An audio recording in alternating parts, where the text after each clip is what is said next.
Quedamos ayer hablando acerca de que ya me estaban llamando para ir a salir de la cárcel de Oklahoma. Estamos saliendo de la cárcel de Oklahoma y entonces me pidieron que me alistara para salir de esa prisión. Y entonces yo salí, no me permitían llevar las cosas, pero llevaba la Biblia y una biblecita pequeña, una Biblia pequeña. Y entonces me empezaron a requisar y vieron la Biblia grande y me dijeron, ¿qué es eso? Es una Biblia, no la puede llevar. No hay problema, no puse ninguna resistencia. Cuando me siguen requisando por todos lados, cuando aquí, ¿qué es eso?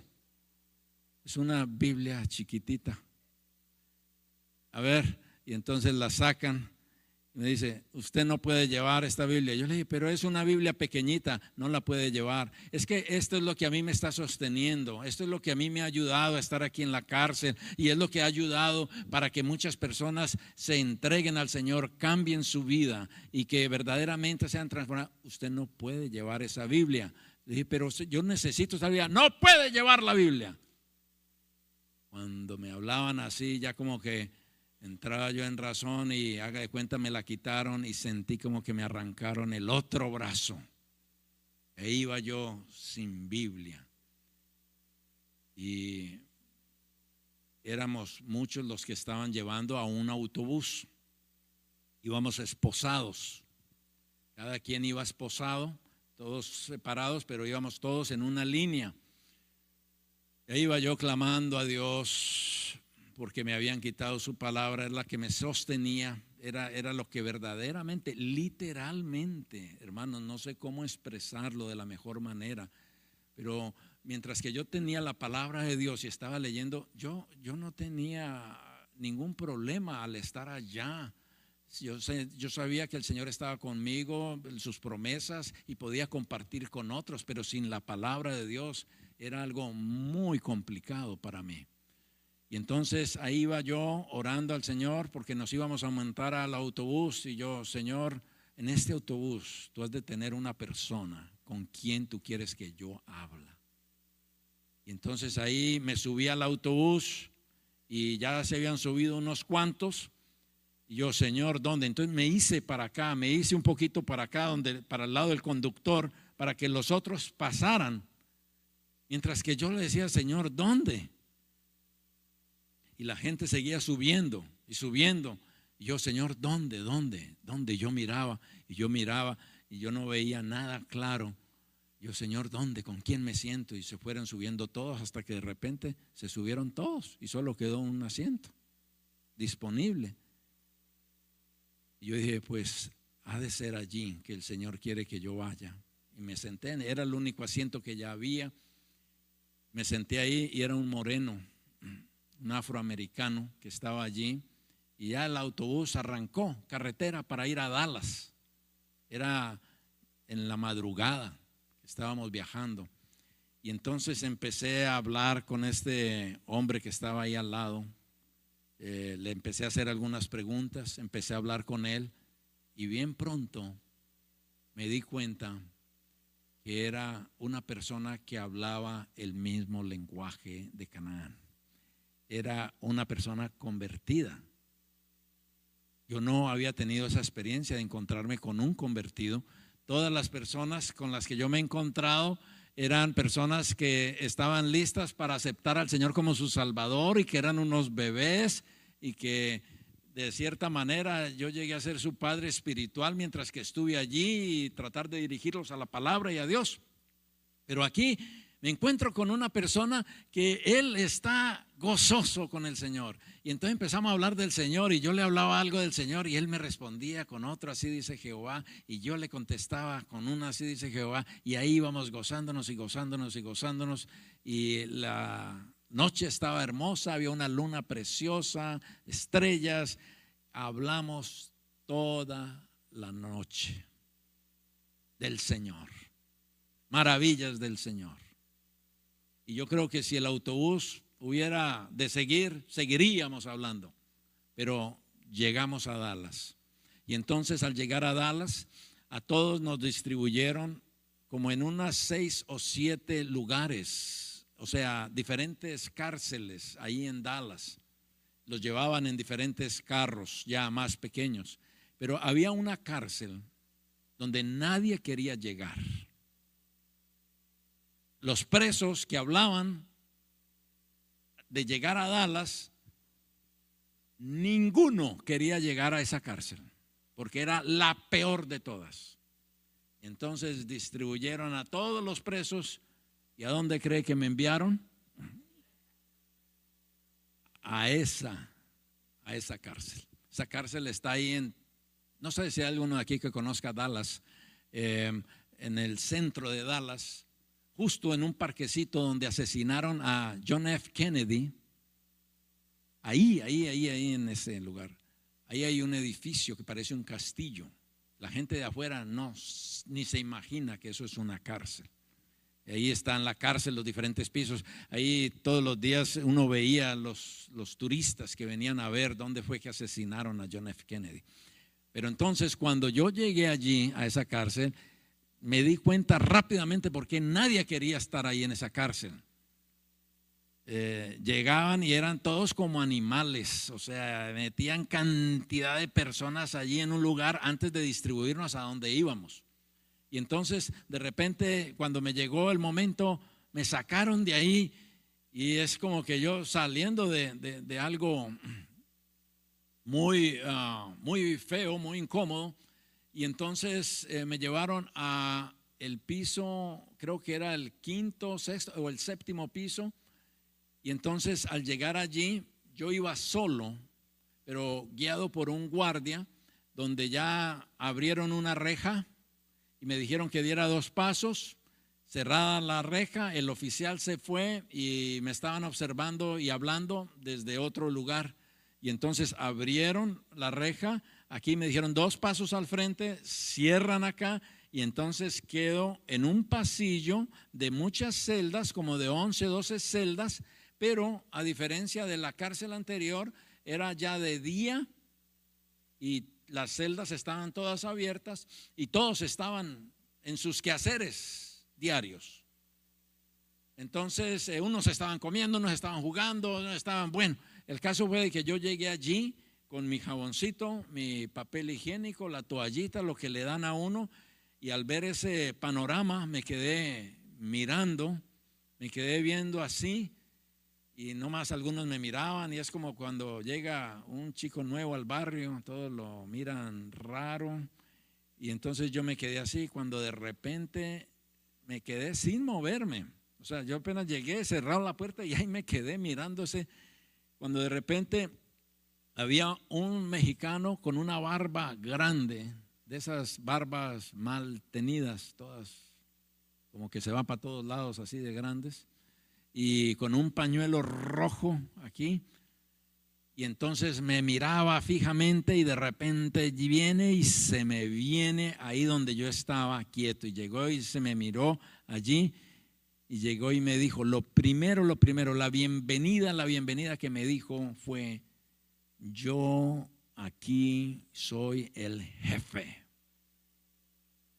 Yo aquí soy el jefe. A eso le llaman un tanque, allá en las cárceles, un tanque. Un tanque es varias celdas con un pasillo y está todo cerrado. Y al fondo están las regaderas y cada celdita tiene un bañito, un toilet. Pero a eso le llaman un tanque. Entonces me dijo, yo soy el jefe en este tanque. Y empieza a hablarme de todo lo que él ha hecho y de todas sus fechorías y de todo lo que él había hecho afuera de la cárcel y durante la cárcel, y me habló bastante de todo lo que él había hecho. Y de repente él empieza a sudar y a respirar así. Llega y me dice, y cuando llega alguien acá y cuando yo estoy viendo a alguien que no conozco, me dan ganas de matarlo. Y él está así, yo abro los ojos y yo, Señor, ayúdame, bendíceme, Ayúdame, Señor, esta persona va a cometer una locura. Y él está respirando, sudando, hablando barbaridades, así, y como a esta distancia de mi cara. Y yo dije, este hombre va a hacer una locura en cualquier momento. Y yo, Señor, Señor, apiádate de mí. Ayúdame, Señor. Interven en este asunto. Y de repente él está así, llega y dice, ¿y tú quién eres? Y entonces cuando él me dice así, me llegó a mi mente decirle algunas cosas que yo hice antes, a ver si se balanceaba un poquito el asunto. Me dieron ganas de decirle algunas cosas ahí, ya cuando sentí una vocecita que me dijo, no necesitas decirle eso. Más bien dirle, ¿quién eres tú ahora? ¿Y qué es lo que te está pasando en tu vida? Entonces así mismo le dije yo, mira, lo que yo hice antes en realidad no es importante, pero lo que sí es importante es lo que me está pasando ahora. Y él dice, ¿y qué te está pasando? O sea, me ve que estoy llegando a la cárcel, me ve que estoy allí y me dice, ¿y qué te está pasando? Y entonces le digo yo, pues he estado conociendo a Dios, a mi Salvador, a Jesús, mi Salvador. Y lo he estado conociendo y me ha dado paz y me ha estado cambiando y me ha dado mucho gozo, mucha alegría, mucha tranquilidad. Y al estudiar su palabra y empiezo a hablarle del Señor, cuando de repente él se está calmando. Ya no está así, ya no está sudando, ya no está respirando así fuerte.